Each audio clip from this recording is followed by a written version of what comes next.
Hey, welcome back to No Hype Beer Reviews. Unless it's your first time, then welcome. Please consider subscribing. If you do, hit that notification bell, get all the updates.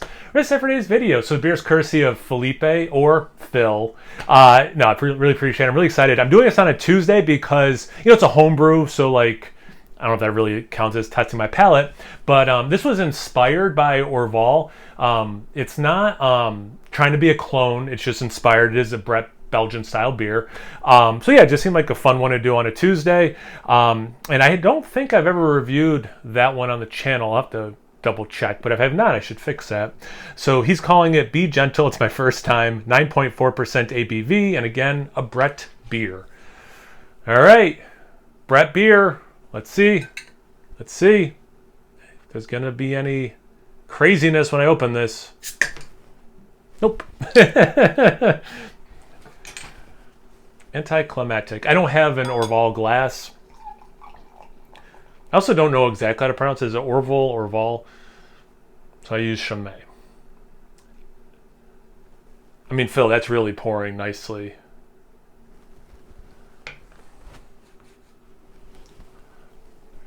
I mean, everyone watching this, right? I mean, that's a beautiful looking beer. We got about a finger and a half of head, pretty compact bubbles. Definitely like Sean from Nerd Sense likes to say, like, you could easily like take a spoon and just like, get it out of there. It's a dark khaki color to me. The beer itself is this brown, a little bit of red and orange mixed in color. Hard to see through, for sure. Well, impossible to see through up here. I mean, like a strong caramel color, I guess. It's a beautiful looking beer. I mean, look, the head retention, it's sticking around. I should have poured less just to be able to get, like, you see a little bit of lacing. Absolutely beautiful looking. Let's get into the aroma. It's fruity. I don't know if I'm getting a little bit of caramel just because, more date actually than caramel because of what I said about the color. There's that just breadiness, and it's been a while since I've had a beer with Brett. I actually really like that.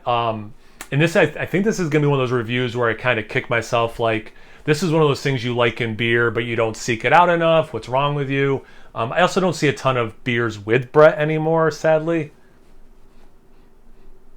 Be like the whole fruity ester thing, a little bit orchardy, slight apple.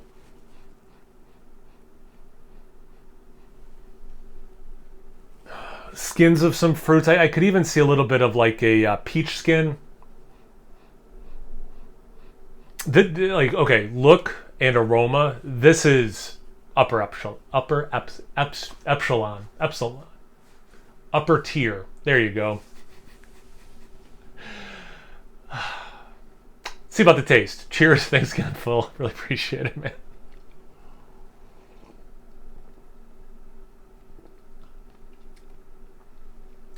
That's really good. That follows the aroma well. Wow. Yeah, it's got that like caramel fig date thing. Well, caramel date fig thing in that order for me. Date caramel fig. A little bit of raisin in there too. The Brett character, really nice level. Not too much for me, not too little. There's sweetness. Some of the first things I was saying, aroma and taste, were sweet things. The Brett helps cut through some of that sweetness. To like a drying element, obviously. Definitely fruity esters for sure. And again, like, I feel like I'm just gonna be boring and repeat a lot of the stuff I said in the aroma. Slightly orchardy. Slightly peach skin.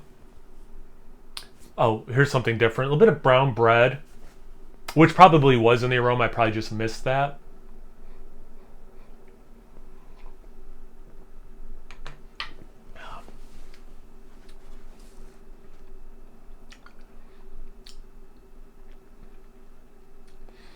Some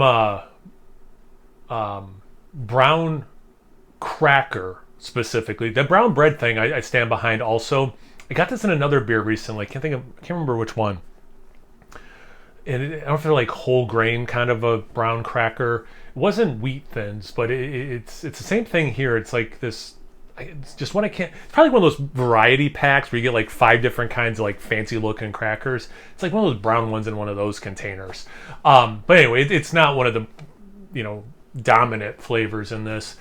I mean, this is real, and for the ABV, like in a Belgian style ale that's this big, kind of like a stout, a barley wine.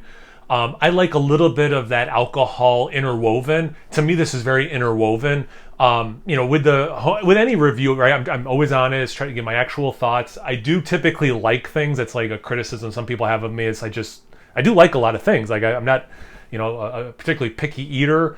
I like flavors. I like things, and but I can tell if something's well made or well not made. Like I like apple pie, but if someone burns it, well, I don't like that. Like I'm not crazy. So like, even though I like this style, it doesn't mean I like everyone in the style, or whatever. I like a breaded Belgian ale. This is a really well-made Brett Belgian ale. The other homebrew I did, the only knock I had at all was like the alcohol seemed like at times an addition to all the beer flavors. That's why I'm kind of harping on this. To me, the little bit of alcohol I get is really interwoven with the beer, and in my opinion, how it should be at this ABV. I do want to get like a little bit to know you're drinking, something that's almost 10%, almost double digits.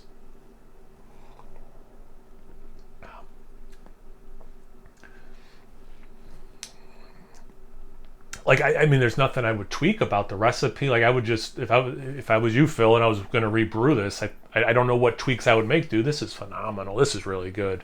This is really good. One more time, guys. This is really good. Phil, you knocked it out of the park, brother. You really did. You really did. Man, you guys had a homebrew lately? If you had Orval lately, how bad am I mispronouncing it? Have I reviewed on the channel? I don't know. What are you guys drinking right now? Big life events. I always like hearing good news. Anything, everything, comment section below. Let's get a conversation going. Once you're done doing that, make sure you check me out on Instagram and Untapped. It's No Hype Beer Reviews at both those places. So please like, comment, subscribe, and most importantly, imbibe. Cheers, everyone.